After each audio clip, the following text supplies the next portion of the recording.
내가 이렇게까지 할 가치가 있을까? 여러분, 이런 생각이 들 때가 있지 않습니까? 예수님을 따르다 보면 너무나도 많이 고생을 하고 희생을 많이 하니까 내가 예수님을 위해서 이렇게까지 고생을 해야 될 필요가 있을까? 아니, 더 해야 되는 건가? 내가 지금까지 할 만큼 한다고 했는데 얼마나 더 손해를 봐야 되고 얼마나 더 희생을 해야 되고 얼마나 더 고생을 해야 되나? 내가 지금 가는 길에 이 가치가 있는 길인가? 평소에는 그런 생각이 들지 않다가 너무 고난이 심하게 되면 그런 생각이 나도 모르게 들 때가 있을 겁니다. 사실 이런 고민이 우리가 들었다면 초대교회 성도들은 훨씬 더 많이 했을 겁니다. 왜냐하면 초대교회 성도들에게는 이 고난이 엄청나게 컸기 때문입니다. 예수를 믿는 즉시 고난이 시작이 되었습니다. 예수를 믿기 때문에 일할 곳도 찾지 못했고 사람들의 무시도 당했고 때로는 순교도 당했습니다. 예수를 믿기 때문에 내가 예수를 믿어서 자식들이 제대로 먹지도 못하는 그런 모습을 볼 때면은 하루에도 여러 번 고민이 들었을 겁니다. 내가 이렇게까지 할 가치가 있는 길인가? 내가 언제까지 이 길을 걸어가야 될까? 항상 믿음이 좋으면 모르겠지만 믿음이 떨어질 때는 이런 고민이 수도 없이 들었을 겁니다. 예수님을 믿다가 고난을 당하고 그러다가 밤모섬에 유배된 사도 요한도 이 사실을 잘 알고 있었습니다. 이 사람들의 마음을 누구보다도 잘 알고 있었습니다. 왜냐하면 사탄이 이 땅에서 그리스도의 제자로 사는 것을 어렵게 만든다는 사실을 너무나도 잘 알고 있었기 때문입니다. 사탄은 우리가 이 땅에서 예수의 제자로 사는 것을 어떻게 해서든지 포기하게 만들려고 합니다. 그래서 천국이 아니라 이 땅에 소망을 두게 만듭니다. 그래서 하나님께서는 이 사실을 증명이라도 하시듯이 이 사도 요한에게 요한계시록 13장에서 이 땅에서 살아가는 것이 얼마나 힘든 것인지, 짐승이 그리스도를 믿는 자들에게 엄청난 피해를 주고 고난을 준다는 것을 말씀을 합니다. 매매도 하지 못하게 합니다. 그래서 먹고 사는 것, 그것도 어렵게 할 때가 있다고 말씀을 합니다. 그래서 요한계시록 13장을 통해서 하나님께서는 그 환상을 통해서 우리에게 무슨 말씀을 하십니까? 내가 너의 어려움을 잘 알고 있다. 너가 예수 따르느라고 고생하는 것 내가 잘 알고 있다. 그렇게 말씀을 하십니다. 그런데 요한계시록의 마지막 13장이 아닙니다. 다음 장으로 또한 넘어갑니다. 14장을 통해서 무엇을 말씀합니까? 사탄의 권세가 영원하지 않다. 사탄의 권세는 조금 있으면 끝이 날 것이다. 이 땅에서 모든 고생을 끝난 다음에는 우리는 어디로 가는가? 천국으로 가서 영광의 날을 맞이하게 될 것이다. 그래서 너희가 지금 고생하는 것이 가치가 있다. 지금 너희가 고생하는 것이 헛고생하는 것이 아니라 결국에서는 천국에서 누릴 그 영광을 하나님께서 인도하시기 때문에 지금의 그 고생과 희생은 가치 있는 것이다. 그 말씀을 하는 겁니다. 그래서 요한계시록 14장에서는 우리가 천국에서 보낼 그 모습을 보여주시면서 하나님은 말씀합니다. 절대로 포기하지 마라. 절대로 포기하지 말라고 말씀을 합니다. 우리 그래서 오늘 천국에서 보내는 우리의 모습을 잠시 살펴보도록 하겠습니다. 우리가 하나님께서 보여주시는 영광스러운 천국의 모습은 어떻습니까? 우리 요한계시록 14장 1절 말씀을 같이 읽겠습니다. 시작. 또 내가 보니 보라, 어린 양이 시온산에 섰고 그와 함께 14만 4천이 서 있는데 그들의 이마에는 어린 양의 이름과 그 아버지의 이름을 쓴 것이 있더라. 어린 양이신 예수 그리스도께서 시온산에 서 계시는데 이 시온산은 천국을 말합니다. 우리를 위해서 죽으시고 부활하신 어린 양이신 예수님께서 천국을 다스리고 계신다는 사실입니다. 방금 전까지는 너희를 괴롭게 하던 짐승의 권세가 영원할 것 같았지만 그 짐승의 권세는 영원하지 않을 것이고 그리스도가 다스리시는 영원한 나라가 올 것이다. 천국이 올 것이다. 그리고 그 나라에는 그리스도와 함께 14만 4천 명이 서 있습니다. 14만 4천 명은 구원받은 모든 성도를 말씀합니다. 모든 구원받은 성도가 상징적으로 14만 4천이라고 말씀을 합니다. 그래서 이 땅에 살면서 짐승 때문에, 사탄 때문에 많은 고난을 당했지만 하나님께서 믿음 잃지 않도록 지켜주신 그 모든 성도가 어린 양과 함께 천국에서 서 있는 모습을 보여주고 있습니다. 그리고 그들의 이마에는 어린 양과 아버지의 이름이 있다고 합니다. 이름이 있다는 것은 소유를 말합니다. 성도들이 이 땅에서 고난을 견뎌낼 수 있고 믿음을 잃지 않을 수 있었던 이유가 하나님께서 하나님의 소유를 삼았기 때문이다. 너희는 하나님의 이름을 너희의 이마에 적어 놓으신 하나님의 소유이다. 하나님은 그리고 어린 양의 아버지이시자 우리의 아버지가 됩니다. 그래서 너는 하나님의 자녀라고 말씀을 합니다. 여러분, 하나님께서 우리의 아버지가 되신다는 사실은 그냥 우리에게 듣기 좋으라고, 그냥 상징적으로 보기에 좋으라고 말씀하신 것이 아닙니다. 성경을 보면 계속해서 하나님께서 얼마나 우리를 사랑하시는지, 너희의 아버지가 되셔서 너희의 모든 고난으로부터 지켜주신다, 이것을 계속해서 말씀을 하고 있습니다. 그 중에 한 말씀만 보면 이사야서 49장 15절 말씀은 이렇게 말씀합니다. 여인이 어찌 그 젖 먹는 자식을 잊겠으며 자기 태에서 난 아들을 긍휼히 여기지 않겠느냐. 그들은 혹시 잊을지라도 나는 너를 잊지 아니할 것이라. 어미가 자식을 잊겠느냐? 어미가 자식을 잊겠느냐? 어머니 위대한 사랑을 보라. 그러나 그 위대한 사랑도 하나님 아버지의 사랑에 비하면 아무것도 아니다. 내가 너를 그만큼 사랑한다고 말씀하시면서 16절에서는 이렇게 말씀합니다. 내가 너를 내 손바닥에 새겼고 너의 성벽이 항상 내 앞에 있나니. 고대에는 주인의 이름을 종의 몸에 새기는 일이 있어도 종의 이름을 주인의 몸에 새기는 일은 절대로 없었습니다. 그런데 하나님께서 너의 이름을 하나님의 몸에, 내 몸에 새겼다고 말씀을 합니다. 여기서 새긴다는 것이 우리가 어떻게 생각하냐면 볼펜으로 이렇게 글을 쓰는 걸 생각을 하지만, 여기서 새긴다는 말은 잉크로 쓴다는 말도 아니고 문신처럼 가볍게 그냥 새긴다는 말도 아닙니다. 끌과 정으로 영원히 지워지지 않도록 파내는 것을 말씀합니다. 마치 바위에 망치와 못으로 파내듯이 하나님께서 너의 이름을 내 손에 망치와 못으로 새겼다. 절대로 사라지지 않도록 새겼다. 이제는 너의 이름이 내 손에서 지워질 수가 없다고 말씀을 합니다. 그래서 하나님의 손에 우리의 이름을 새겼다는 것은 하나님 아버지께서 우리를 얼마나 사랑하시는지 보여주는 증거가 됩니다. 하나님의 희생의 증거가 됩니다. 사랑의 증거가 됩니다. 그래서 예수님께서 부활하신 다음에 제자들에게 가셔서 가장 먼저 보여주신 것이 손에 있는 못자국이었던 겁니다. 요한복음 20장 20절 말씀에는 이렇게 말씀합니다. 이 말씀을 하시고 손과 옆구리를 보이시나니 제자들이 주를 보고 기뻐하더라. 예수님의 손바닥을 보고 제자들은 기뻐했습니다. 왜냐하면 예수님의 손바닥에 정과 끌로 망치와 못으로 우리의 이름을 새겼기 때문입니다. 하나님의 우리에 대한 사랑은 진실이었고 절대로 거짓이 아니었습니다. 그리고 또 도마가 예수님을 의심할 때 예수님이 이렇게 말씀하십니다. 요한복음 20장 27절 말씀을 보면 도마에게 이르시되 내 손가락을 이리 내밀어 내 손을 보고 내 손을 내밀어 내 옆구리에 넣어보라. 그리하여 믿음 없는 자가 되지 말고 믿는 자가 되라. 내 손을 보고 믿음을 가지라라고 말씀을 합니다. 내 손에 새겨진 너의 이름을 보고 믿음을 가지라. 그렇게 하나님께서는 우리에게 또 요한계시록을 통해서도 계속해서 말씀합니다. 내가 너를 사랑한다.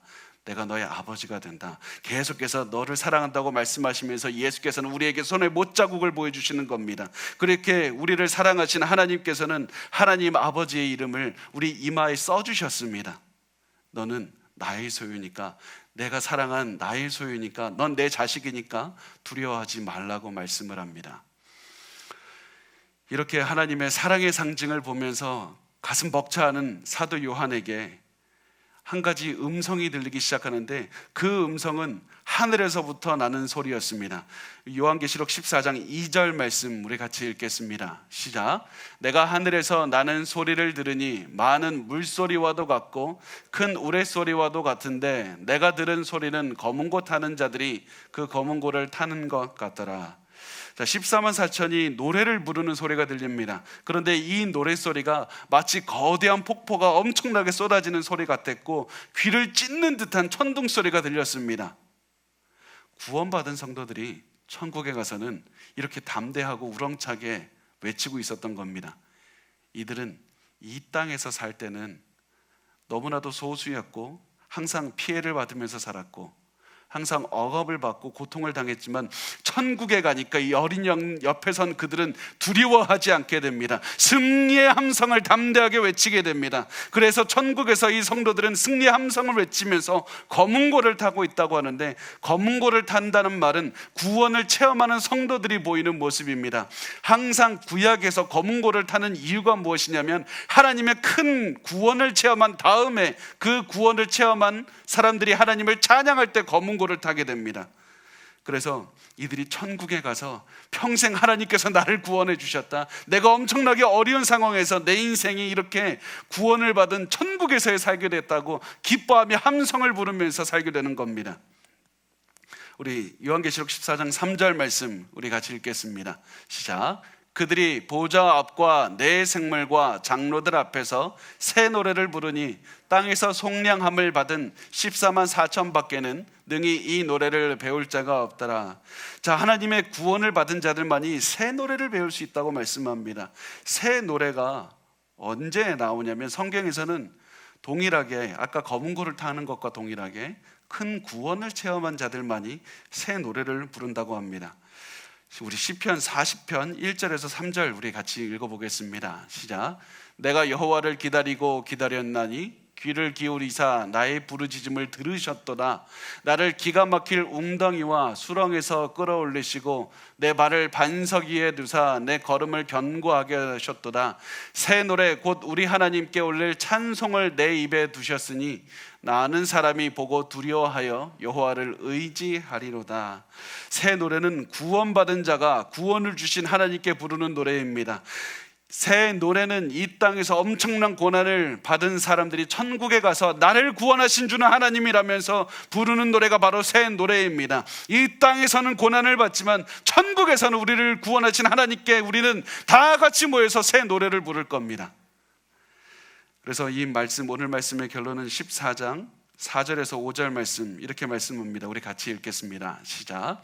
이 사람들은 여자와 더불어 더럽히지 아니하고 순결한 자라 어린 양이 어디로 인도하든지 따라가는 자며 사람 가운데에서 속량함을 받아 처음 익은 열매로 하나님과 어린 양에게 속한 자들이니 그 입에 거짓말이 없고 흠이 없는 자들이더라. 천국에 간 사람들이 여자로 인해서 더럽혀지지 않았다. 이 말씀은 어떤 성적인 말씀을 하는 게 아니라 우상 숭배에 관한 말씀을 하는 겁니다. 하나님은 성경에서 우상을 숭배하는 것을 불륜을 저지른 거에 자주 비유를 하십니다. 그래서 하나님께서는 우리에게 이렇게 말씀을 하시는 겁니다. 너희가 이 땅에서 살아가면서 불륜 저지르지 않았다, 우상 숭배하지 않았다. 왜 그러냐면 하나님이 지켜주셨기 때문이다. 그들은 이 땅에서 짐승이 주는 고난 때문에 믿음을 버리거나 우상을 숭배하는 것이 아니라 끝까지 하나님만 숭배했습니다. 그래서 그들은 어린 양이 어디로 가든지 어디로 인도하는지 따라가는 자들이라고 말씀을 합니다. 그리고 그들의 구원받은 성도들의 입에는 거짓말이 없다고 하는데, 이 말씀 또한 똑같은 의미입니다. 우상 숭배하지 않는 것이 거짓말하지 않는 겁니다. 이 세상에 가장 큰 거짓말이 뭡니까? 우상을 믿어야 된다. 우상이 가장 큰 거짓입니다. 그래서 구원받은 사람들은 우상 숭배하지 않은 사람들이다, 이렇게 말씀을 합니다. 사실 저는 이 말씀을 들으면서 제 가슴속에서는 솔직히 좀 괴로움이 있었습니다. 왜냐하면 저도 모르게 우상 숭배를 하기 때문입니다. 하나님을 잘 믿고 싶은데 아무리 죄하고 싸워보려고 해도 나도 모르게 우상을 따라가려는 그런 죄의 본성이 자꾸 드러날 때가 너무나도 많습니다. 그래서 죄와 싸워도 죄 계속해서 지고 나도 모르게 예수가 아니라 다른 것에 희망을 품고 살아가는 모습이 너무나도 많기 때문입니다. 그래서 제가 너무나도 괴로워하고 있었습니다. 그런데 그 모습은 단순히 저만의 모습은 아닐 겁니다. 우리 모두가 다 마음에 우상이 있고 마음에 하나님이 아닌 다른 것에 희망을 품으려는 그런 모습이 너무나도 많이 있습니다. 우리가 평생 죄와 싸우면서 살아가고요, 우상과 매일매일 싸우면서 살아갑니다. 그러면서도 계속해서 우상에 지는, 그리고 자꾸 죄에 지는 모습을 보여줍니다. 그래서 성경에서 천국에 가는 사람은 우상 숭배하지 않은 사람이다, 이렇게 말씀을 하면 우리는 다 못 가는 겁니다. 우리는 다 천국에 못 가는 사람입니다. 그렇지만 우리가 구원받을 수 있는 이유가 무엇입니까? 죄가 없기 때문이 아닙니다. 죄가 많지만 죄가 용서받았기 때문입니다. 그래서 오늘 본문에서는 요한계시록 14장 5절에서 천국에 가는 사람들을 죄 없는 자들이라고 말씀을 하지 않습니다. 흠 없는 자라고 말씀을 합니다. 흠 없는 자들. 흠 없는 것이 무엇이냐면 죄를 용서받아서 더 이상 처벌받지 않는 사람들, 죄책 사유가 없는 사람들을 말씀을 하고 있습니다. 예수께서, 우리를 사랑하신 예수께서 우리를 위해서 죽으셔서 우리의 죄가 용서받아서 우리가 더 이상 지옥으로 가는 것이 아니라 구원을 받고 천국으로 갈 수 있게 됐다. 우리가 이 땅을 살아가면서 수많은 죄를 짓지만 예수께서, 우리를 사랑하신 예수께서 십자가에서 우리의 이름을 끌과 정으로 그 손바닥에 새기신 예수께서 우리를 위해서 죽으셔서 우리의 죄를 용서하셨고 우리를 지켜주셔서 우리가 천국에 갈 수가 있는 겁니다. 그리고 우리가 천국에서는 그 영원히 어린 양이신 예수님과 기뻐하면서 살게 되는 겁니다. 그래서 천국에서는 매일 잔치가 벌어집니다. 마치 돌아온 탕자가 돌아왔을 때 아버지가 잔치를 열어줬듯이 그 잔치가 매일매일 열리면서 즐거워하면서 노래하면서 하나님을 찬양하는 그곳이 바로 천국이라고 말씀을 합니다. 그래서 이 하나님께서는 이 모습을 보여주시면서 너희가 지금 희생하는 것이 가치가 있는 것이다. 너희가 이 땅에서 많은 고난을 당하지만 그것이 아무 쓸모없이 헛된 것이 아니라 가치가 있는 것이다. 이렇게 말씀을 합니다. 그래서 우리가 많은 고난을 당해도 천국에 가는 그날을 생각하면서 절대로 포기하지 마시길 바랍니다. 절대 낙심하지도 마시고 하나님만 믿으십시오. 언젠가 우리가 천국에 가면 하나님께서 눈물을 닦아주시는 그날이 올 겁니다. 우리가 고통의 신음소리를 지금은 내지만 우리가 천국에 가면 영원히 새 노래를 부르면서 기뻐하게 될 겁니다. 그리고 저는 확신합니다. 우리가 천국에 다 도착했을 때 우리가 서로 얼굴을 보면서 이렇게 말할 겁니다. 그날 그 고난을 견딘 것이 가치가 있었다고. 그날 우리가 너무 힘들어서 한숨을 쉬기도 했지만 그럼에도 불구하고 끝까지 견디면서 예수를 따른 것이 가치가 있었다. 우리가 헛된 고생한 거 아니다. 그렇게 말하면서 서로를 위로하며 기뻐하는 그날이 반드시 올 것입니다. 우리 그날을 생각하면서 오늘 있는 어떤 어려움도 다 이겨내셨으면 좋겠습니다. 이 땅에서의 고난은 예수를 위해서 겪을 가치가 있는 겁니다.